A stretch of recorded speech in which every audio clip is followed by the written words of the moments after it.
साहिब। गुरुर्देवा गुरुर्धर्मा गुरुनिष्ठा परम तपः गुरु परतरं नास्ति नास्ति तत्त्वं गुरु परम् ध्यानमूलं गुरुर्मूर्ति पूजामूलं गुरुपदम् मंत्रमूलं गुरुर्वाक्यं मोक्षमूलं गुरुकृपा। सर्वे भवन्ति सुखिनः सर्वे सन्तु निरामयाः सर्वे भद्राणि पश्यन्ति मा कश्चित् दुःखभाग् भवेत्।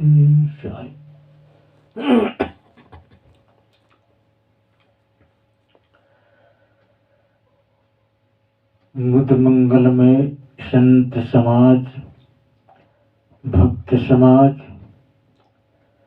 पूज्य गुरुदेव जी, श्रद्धा मूर्ति दिव्या, भक्तमयी माताएं, बाल गोपाल तथा धर्म प्रेमी सज्जनों, आज्ञा हुई कुछ निवेदन करने के लिए। आज्ञा पालनार्थ निवेदन प्रस्तुत है।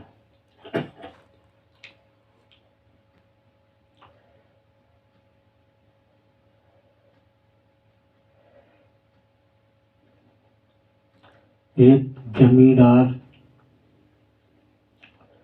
जा रहा था। रास्ते में एक तिराहा पड़ा जहाँ पे एक फकीर बैठा था। जमींदार ने पूछा, बाबा बस्ती किधर है? उस फकीर ने शमशान का रास्ता बता दिया। जमींदार शमशान की ओर जब चल दिया और जब पहुंचा तो वहां देखा कि ये तो शमशान है। यहाँ मुर्दे जलाए जाते हैं, मुर्दे दफनाए जाते हैं। यहाँ तो कोई बस्ती नहीं है। उस जमींदार को बड़ा क्रोध आया और वो वापस लौटा तो फकीर से बोला, है बाबा तू मूर्ख है या पागल? मैंने तुझसे बस्ती का रास्ता पूछा, तूने मुझे मरघट का रास्ता बता दिया।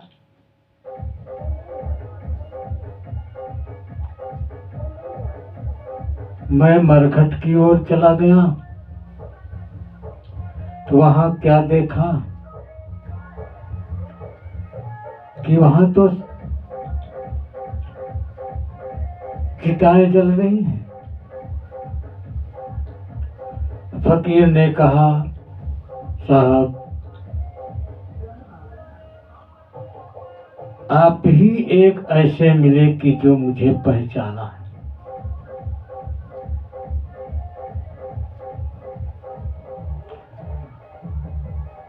आज तक किसी ने मुझे पहचाना नहीं था।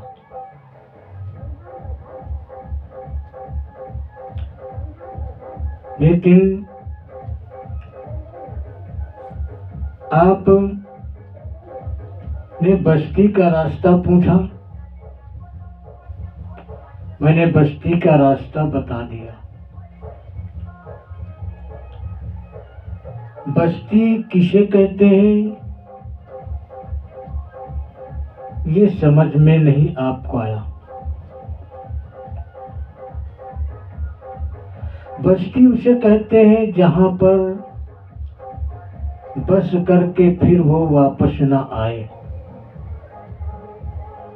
उसी को बस्ती कहते हैं। आप उसे मरघट कहते हैं, शमशान कहते हैं। शमशान उसे कहते हैं जहां पर सबकी शान समान हो जाए, बराबर हो जाए, उसे शमशान कहते हैं।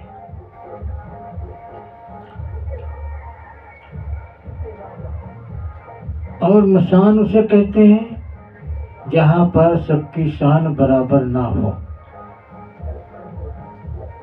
तो बस्ती का मार्ग पूछा, मैंने बस्ती पहुंचा दिया।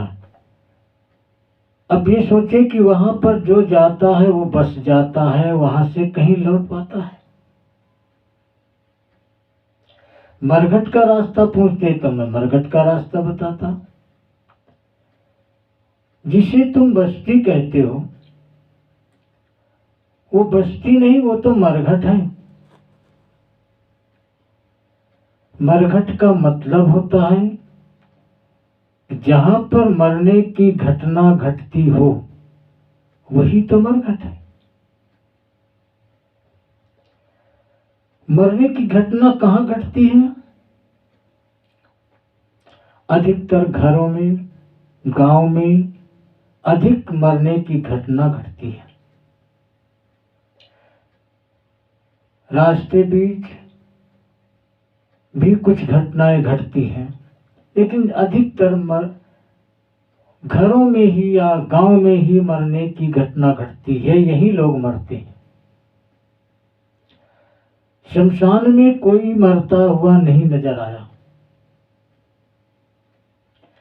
तो जिसे आप बस्ती कहते हो वो मरघट है, और जिसे मरघट कहते हो वो शमशान है। वहां पे छोटा बड़ा कोई नहीं होता है, न राजा रंग फकीर कोई नहीं होता है, न कोई गरीब होता है न कोई धनवान होता है। राजा गया हो या फकीर गया हो या धनवान गया हो या गरीब गया हो, सब एक समान हो जाते हैं। और जो भी जाता है वहां से वो लौट कर नहीं आता है, इसलिए उसका नाम बस्ती है, शमशान है। और घटना मरने की जहां घटती है उसे तुम गांव कहते हो, बस्ती कहते हो, भूल है। जहां जो जन्म लेता है वही वो मरता है। मरघट में जन्म लेता है तो मरघट में मरता है। क्या शमशान में कोई जन्म लिया? न शमशान में कोई जन्मा है न कोई मरा है। ये फकीरों की उल्टा वाणी। साहब ने कहा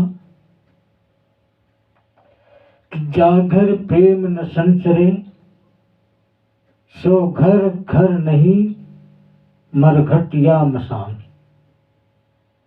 जैसे खाल लोहार को श्वास लेते हैं प्राण। साहब की बातों में कितना दम है। जिस घर में प्रेम नहीं है, कलह क्लेश लड़ाई झगड़े, आपस में बिगाड़ मन मुटाव बना रहता है, वो घर स्वर्ग कभी नहीं बन सकता। वो तो मरघट है। हर समय वहां पे लोग मर मर के जीते हैं, हर पल मर मर के जीते हैं। प्रेम नहीं है, आपस में एक दूसरे से बोलते नहीं है। उस घर में स्वर्ग कहाँ हो सकता है? वहां तो कलह, क्लेश, दरिद्रता ही वहां रहेगी। और ऐसे घरों में न देवताओं का वास होगा, न वहां लक्ष्मी टिकती है।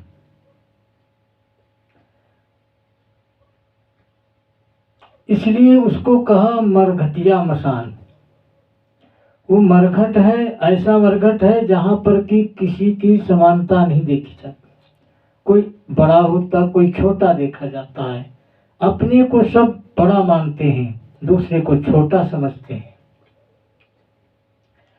किसके साथ क्या सम्मान करना चाहिए, कैसी शिष्टाचार होना चाहिए, कैसा सेवा भाव होना चाहिए, कोई इसका ज्ञान नहीं। अहिंसा हरदम होती रहती है, हिंसा ही हिंसा होती रहती है।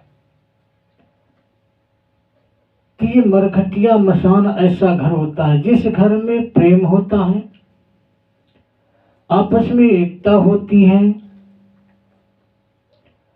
और सबका सम्मान होता है, शिष्टाचार होता है, सेवा भाव होता है। वो घर घर नहीं, मसान नहीं, वो तो स्वर्ग होता है। वहीं पे सुख है, और जहां पे सुख है वही स्वर्ग है। और जहां पे कलह है, दुख है, वही नरक है। ऐसे साहब ने कहा, जैसे खाल लोहार का श्वास लेता है प्राण। वो घर ऐसा होता है जैसे लोहार की धौकनी होती है जो चमड़े की होती है, और उस धौकनी में इतना दम होता है, धौकने से लोहा तक उसका जलकर राख हो जाता है। लोहा जलकर राख हो जाता है, तो इसके श्वास से जब लोहा जलकर राख हो जाता है, तो ऐसी ही उस घर की हालत होती है कि हर बात बात पर आदमी की मौत आ जाती है, मरने की सोचता है। कितनों जहर खाकर मर जाते हैं, ऐसे शब्द के बाण लग जाते हैं। शब्द के बाण धनुष के बाण से भी ज्यादा घातक होते हैं। और शब्द का आशीर्वाद भी सबसे बहुत बड़ा आशीर्वाद होता है। शब्द ही मारा गिर पड़ा, शब्द ही छोड़ा राज। जिन जिन शब्द विवेकिया तिनका स्वर्ग का। साहब ने कहा कि एक शब्द ऐसा है कि शब्द के बाण लगने से, शब्द के सुनने से मनुष्य जान दे देता है। और ऐसा शब्द लग जाता है कि वो राज्य छोड़ करके, रजवाड़े छोड़ करके और जंगल चले जाते हैं। जिन जिन शब्द विवेक किया तिनका स्वर्ग का। जिन्होंने जिन शब्दों पर विवेक किया और आशीर्वाद रूप शब्द दिया, ऐसे शब्दों पर विवेकी पुरुष के सारे काम बन जाते हैं। शब्द बाण खतरनाक भी होता है और शब्द बाण अच्छा भी होता है। जिन घरों में खतरनाक शब्द बोले जाते हैं, दुर्व्यवहारिकता के शब्द बोले जाते हैं, दुर्गुणी शब्द बोले जाते हैं, उस घर में कलह बन करके मौत के घाट भी उतर जाते हैं। लोग आत्महत्या भी कर लेते हैं। तो स्वर्ग कहाँ, वो तो मरघट हो गया। इसलिए सब साहब कहते हैं कि यहाँ पे मरने की घटना घटती है वही मरघट है। और जहाँ पे उस मरघट रूपी घर में यदि प्रेम पर बन जाए, एक दूसरे का सम्मान बन जाता है, किसी के प्रति ईर्ष्या और राग द्वेष नहीं रखता है, वही घर मरकट से स्वर्ग बन जाता है, सुख का घर बन जाता है। उस घर में लक्ष्मी निवास करती है।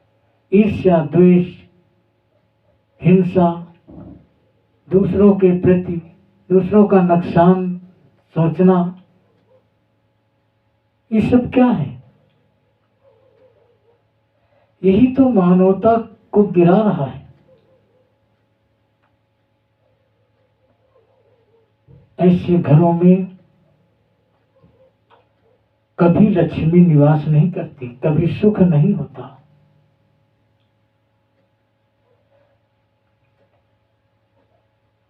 इसलिए मनुष्य को चाहिए कि वो कभी किसी के प्रति किसी प्रकार का दुर्व्यवहार ना करे, ना सोचे। अपने मन को, विचारों को कभी गलत विचार न करे, किसी के प्रति ईर्ष्या द्वेष न रखे, किसी के कैसी भी वस्तु हो उस पर कभी अपनी बुरी नजर न डाले।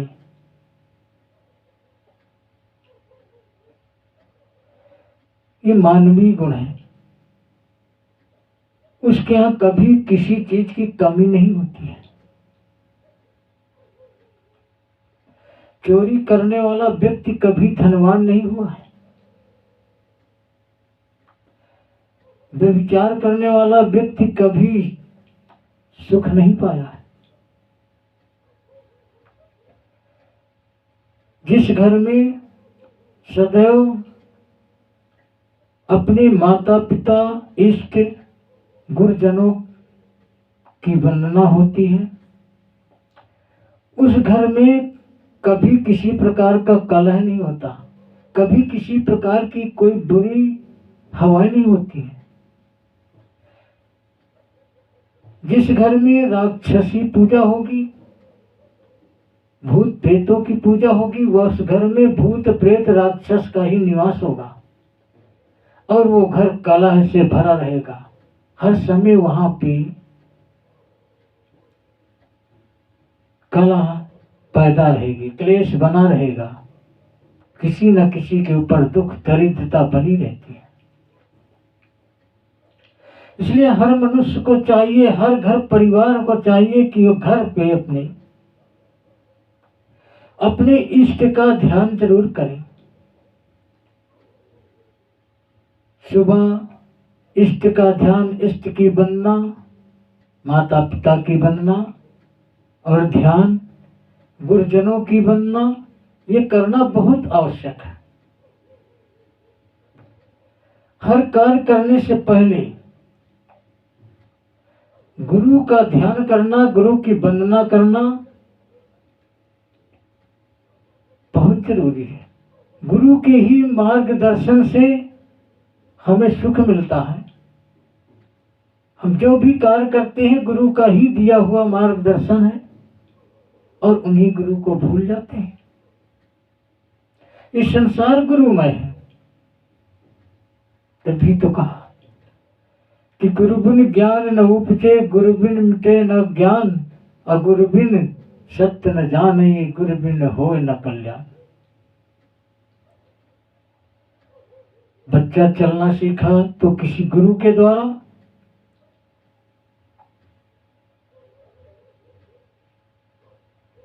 पढ़ना सीखा तो गुरु के द्वारा,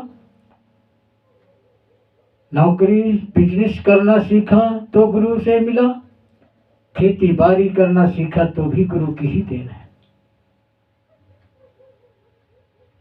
और उस गुरु को भूले हुए हैं।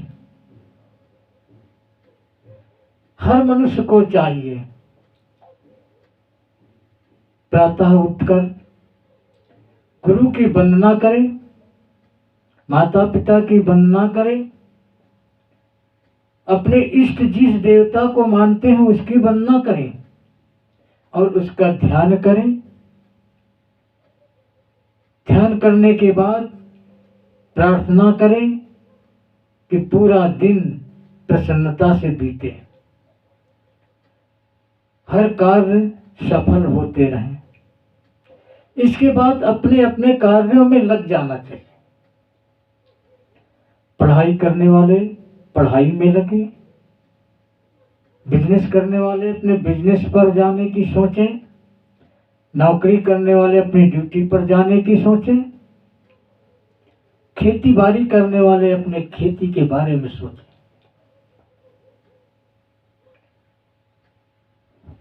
और नियमता सोचें। नियम ही सब कुछ है। ईश्वर नियम है। विश्वव्यापी जो नियम है यही ईश्वर है, और कोई ईश्वर नहीं है। हर कण कण में, सब में नियम व्याप्त है, ईश्वर व्याप्त है। जो नियम का पालन करता है वही ईश्वर की सिद्धि कर पाता है, और जो नियम का पालन नहीं करता, नियम का दुर्व्यवहार करता है, वो सदैव दुख पाता है और हानि उठाता है। खेती करना है तो नियम से करना पड़ेगा। नियम अनुसार खेती ना करें,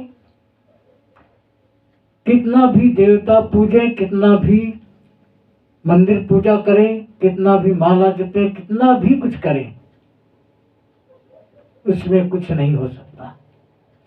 नियम से बिजनेस होता है, नियम से नौकरी मिलती है, नियम से भोजन मिलता है, नियम से शरीर पलता है, और नियम से ही जीवन का कारोबार चलता है। नियम के अलावा कोई ईश्वर नहीं है।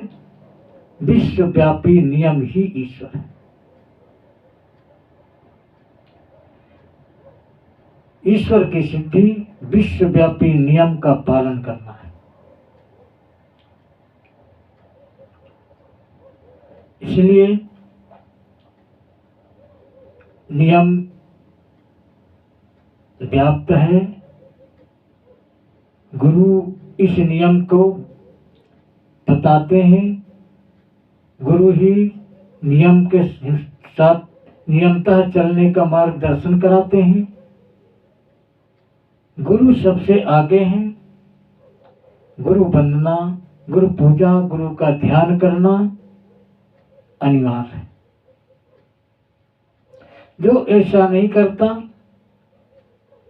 वो गुरु ऋण से मुक्त नहीं होता और अपने कार्यों में भी धोखा भी खाता है।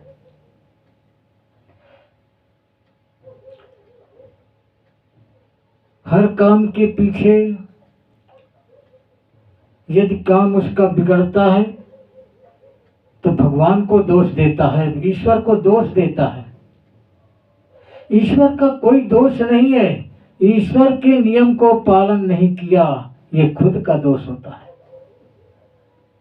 अपने दोष को नहीं समझता, ईश्वर को दोष देता है।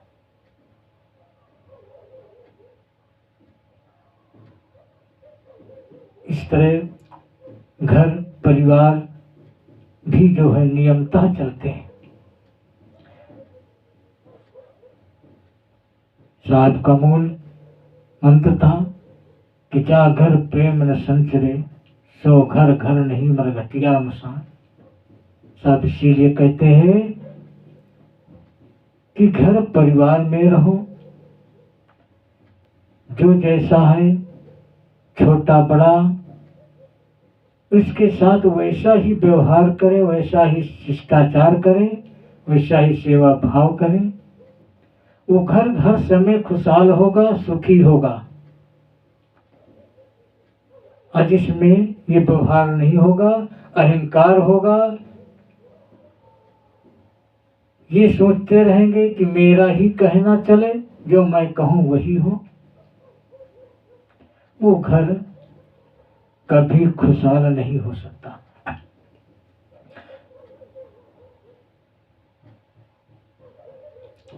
झगड़े फसाद उन पर विचार करें, विचार करके उनका निपटारा करें, झगड़ा न करें। ये इसी में सुख है, इसी में कल्याण है। सतगुरुओं के पास जाकर के अपने कल्याण का मार्गदर्शन लें और उनका अनुसरण करें, अपने ऊपर उतारे। जीवन में उसी का कल्याण होता है, चाहे संसार में हो या अध्यात्म में हो, कहीं भी हो।